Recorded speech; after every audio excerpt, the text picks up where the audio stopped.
Follow the brick road to the Emerald City. The wizard is there. Tell your apologies to him. Can this wizard take me home? That's all I want. I just really want to go home. Do you guys come to this series already as Oz fans? Yeah, I did. I grew up watching it. It was on once every year, and the family would sit down and watch it, just like many families did in my generation, and so definitely, for sure. Yeah, me too. My mom's Puerto Rican, so she loved introducing my dad to the American films, so that was probably our favorite one at the house. I know your father is a singer. Yeah, my dad's a singer. Grow up singing any Over the Rainbow or anything? No, he did not pass the talent to me. No? No. Okay. No. You have an opportunity right now if you want to try once more. I could, yeah? And I do. I love to sing. Okay. It's just, I'm not selfish. I'm doing it for you. I'm not going to start singing because of you. Oh, you're so sweet. Thank you. That's very kind. I don't want to hurt you. So, did you guys read any of the Oz books? Yeah, I did. Yeah. Mm-hmm. The whole 14 Baum books, or just a few, or? I read the first 3. Did you have any favorite characters there? The thing is that I read it while I had gotten the part of Dorothy, so even when Dorothy wasn't mentioned, I was always trying to see where Dorothy kind of came. And surprisingly, she's not in all of them. Right, it's true. Did you relate to her at all, though, as you were reading her in Baum's literature? Yes, I think I related to her a lot more in Baum's literature than I did in the film itself. I need to find the Wizard of Oz. Am I coming with you? I don't know. Are you? The series is so different in so many ways from not only everything on television, but really anything we've ever seen associated with Oz before. Did you take any inspiration from Judy Garland or any other sort of portrayals of Dorothy in preparing for this role? No, to be honest, I did not. I think that I took the opportunity, to myself, and I decided to just do what was on the page for me and do justice to the material that was given to me in this opportunity. And so many things are, like you said, are so different. Number one, I'm the Hispanic version of Dorothy. Kind of rich, are you? I'm not. I like to help people. I can't play like Judy Garland played it. Plus, I'm such a big fan of what she did. I don't want to replicate it. I just want to create my own.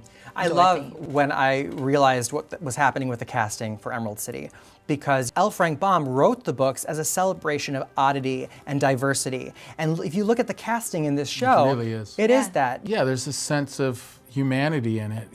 You would just be able to look around the room, and everybody had a different accent and was from a different place, but yet we were relating on all kinds of levels, no matter what our age or where we were from. We all were there to tell this dynamic story. So not just as actors, but as people, we were proof that we're really all the same.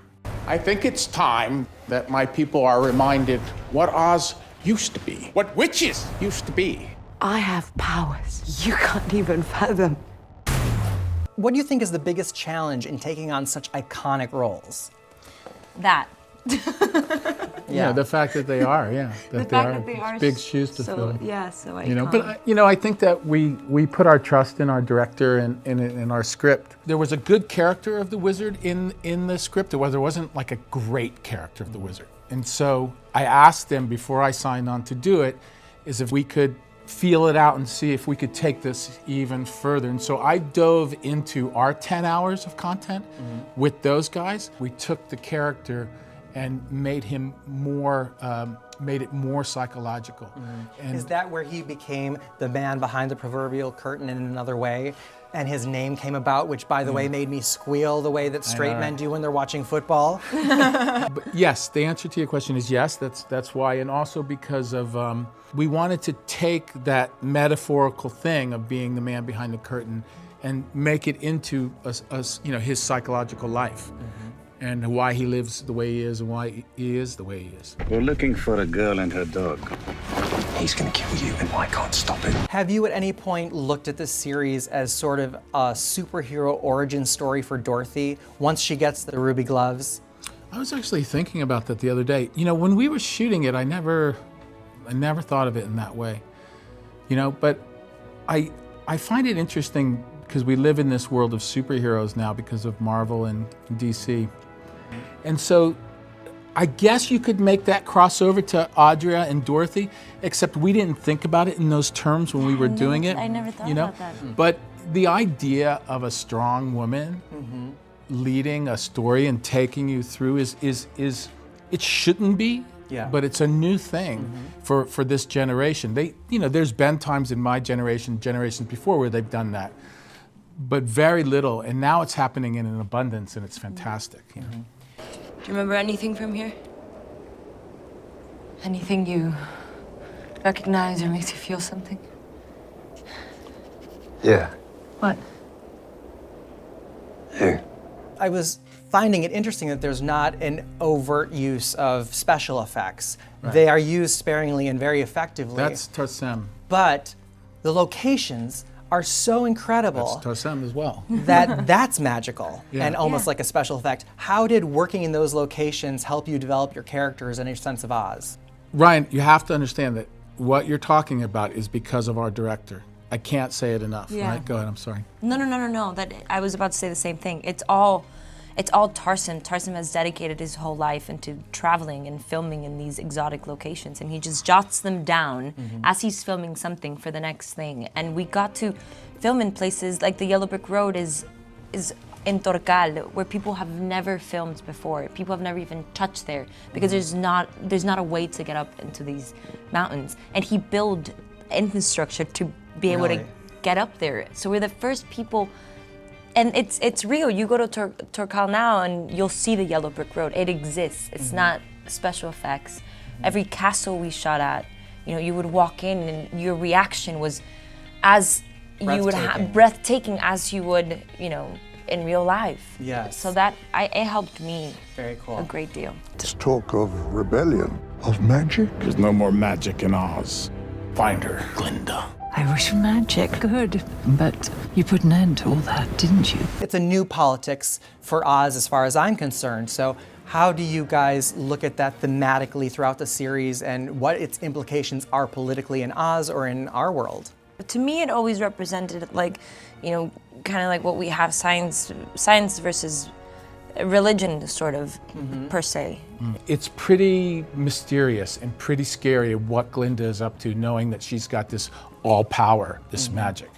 And even when the wizard stands up to her with saying that magic is not allowed and that science is everything, still, you know that he's not going to win that battle because it's magic, and he has no control over it.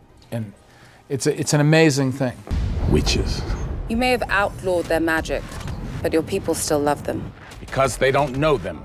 The most successful Oz projects in history have been musicals, have been colorful and bright. Wicked, The Wizard of Oz, The Wiz. But to the average Oz fan who's gonna compare it and doesn't see this necessarily as a place they want to dream to go to because it's violent and it's dark and it's a little dirty, what do you guys find appealing about the land of Oz and Emerald City?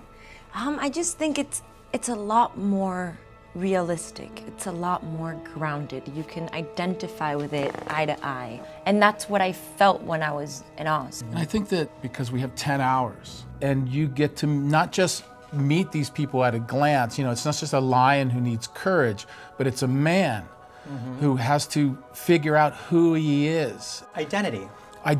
It's And all Dorothy's about dealing with identity. it too, in some ways more so than any other Dorothy, because she's really struggling with the issue of adoption as an adult. Yeah. Correct, yeah. So if you put that kind of deep human stuff in a story and you surround it with this fantastical world, which is so interesting to look at because it's a visual feast, and also there's science and magic and mechanics in it that are just cool. Really cool. Really cool. You're on a very short list of amazingly talented actors who have been to the land of Oz. Now looking back, what would you like to see if you could return again? I'd like my frickin' kingdom back. I don't know what the hell, I don't know why you're laughing, I don't know why you think that's funny. What would you do in season 2? I want to see Dorothy take the journey from the beginning, from season 2 all the way to the end of season 2, being the strong woman that she's become. I want to explore that side of Dorothy that would be cool. a lot more. Awesome. We're not on the same side. If it's alive, kill it. If it's dead, bury it. Whatever it is, it doesn't come back to Emerald City. I am the Wizard of Oz!